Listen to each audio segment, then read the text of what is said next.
Hi everybody, it's Zandile on the Miss Masumbuga channel. So we're going to do a quick video on Thabo Bester, who was dubbed the Facebook rapist. So around 2011 in October, Thabo Bester was wanted in connection with over 30 different cases involving fraud, theft, rape and murder. He was wanted in connection with Facebook profiles where he would use different names and he would lure multiple young women by promising them lucrative jobs in the modeling and television industries. He did this for many years to the point where at one point he had 13 known aliases where he would create these pages and target and scam these young women who wanted to model and wanted to be on TV.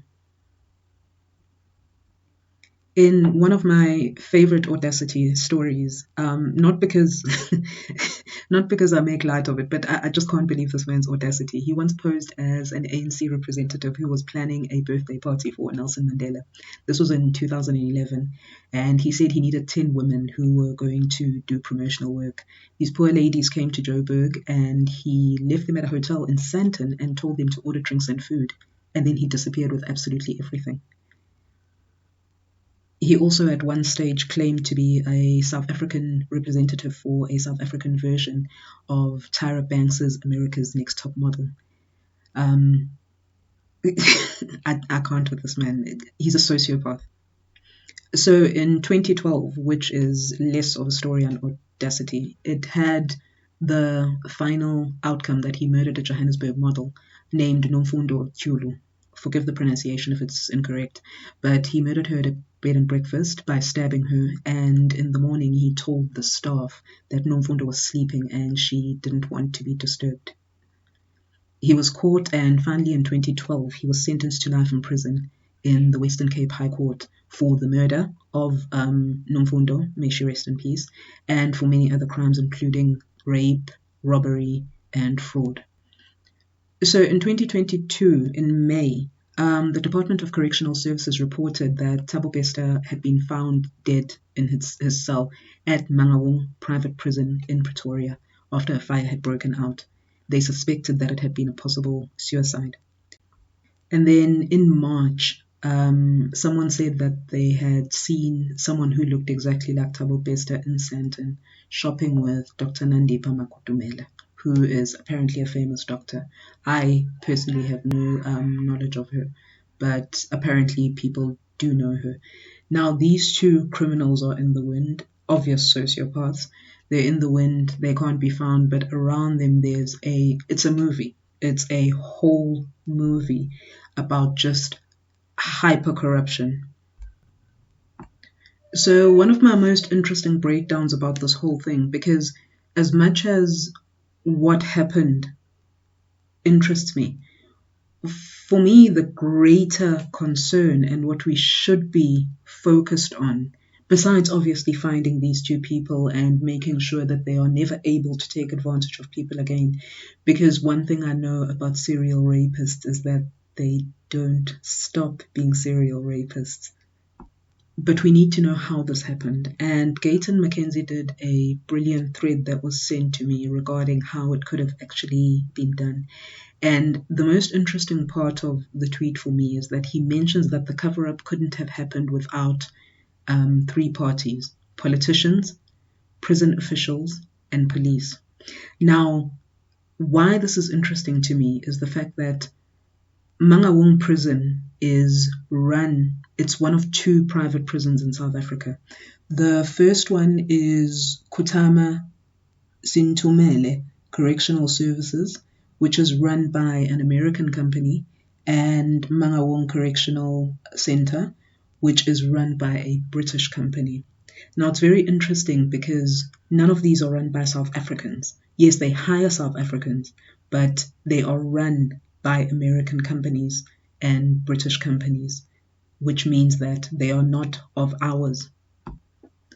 So the reason the whole private prison aspect interests me is because there's this idea in South Africa that, well, worldwide, but it is becoming more and more prevalent in South Africa, especially with the whole Eskom saga, that privatization will resolve all issues and everything becomes better with government.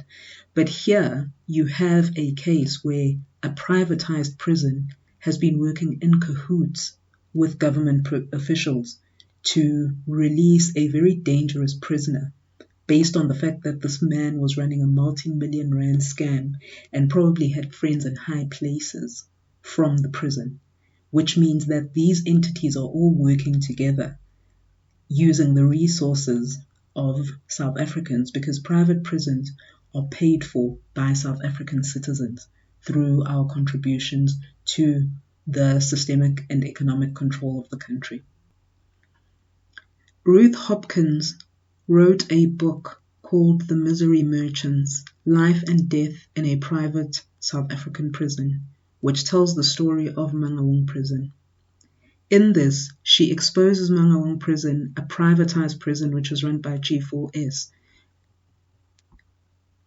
She tells the story of a prison in which the prisoners were forcibly given antipsychotic drugs and tortured with electric shock therapy.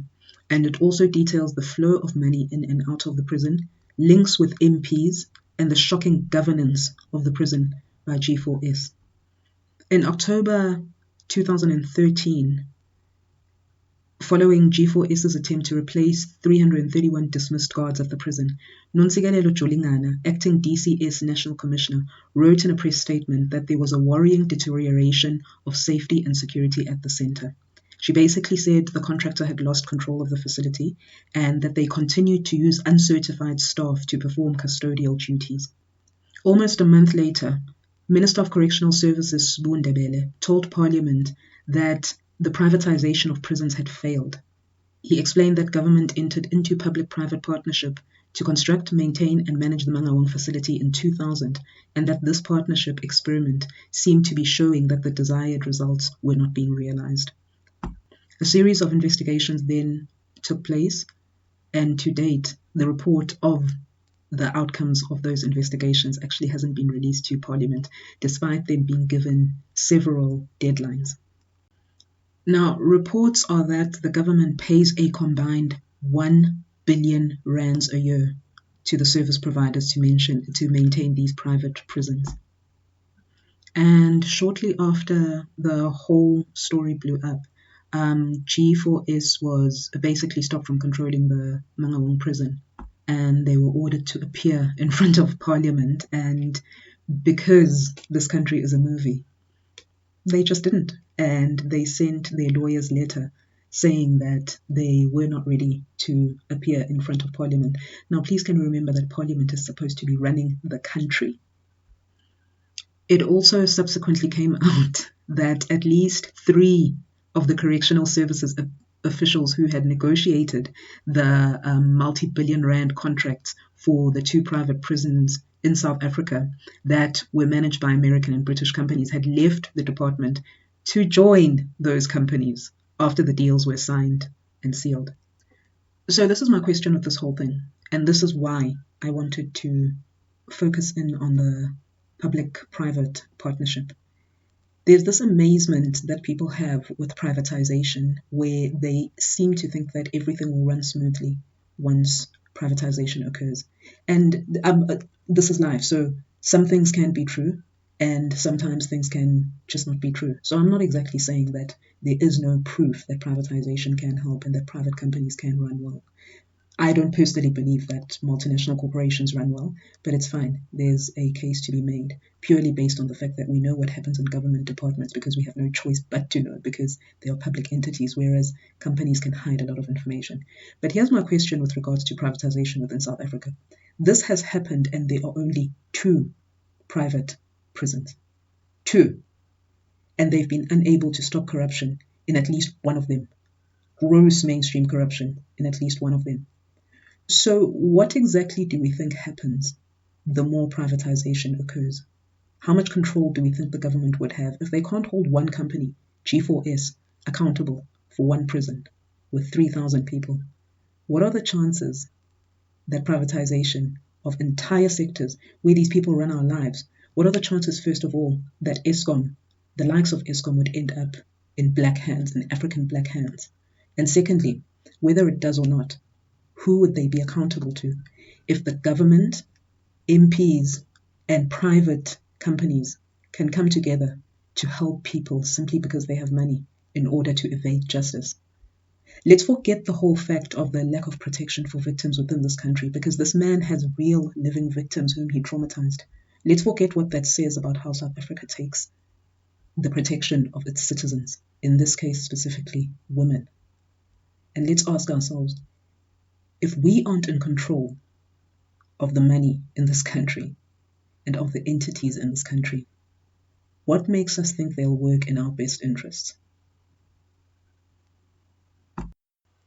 Thank you so much for watching the video. Please like, share, comment, subscribe.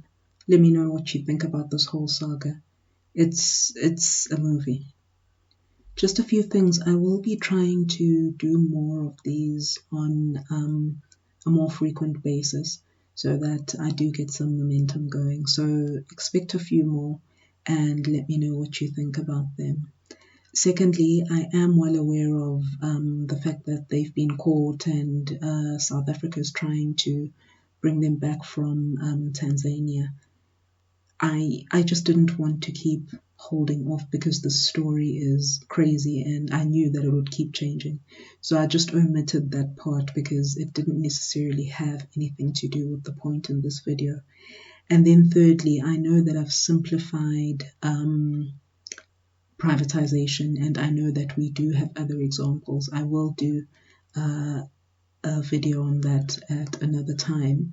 So I know that we do have other examples like Cecil Oath in South Africa regarding the failure of privatization, as well as Vodacom. So my aim is not to say that this is the only example that we might have that's problematic with privatization. I just wanted to focus on it and simplify it for this video and in this case specifically. Thanks for watching and you guys have a great one. Bye.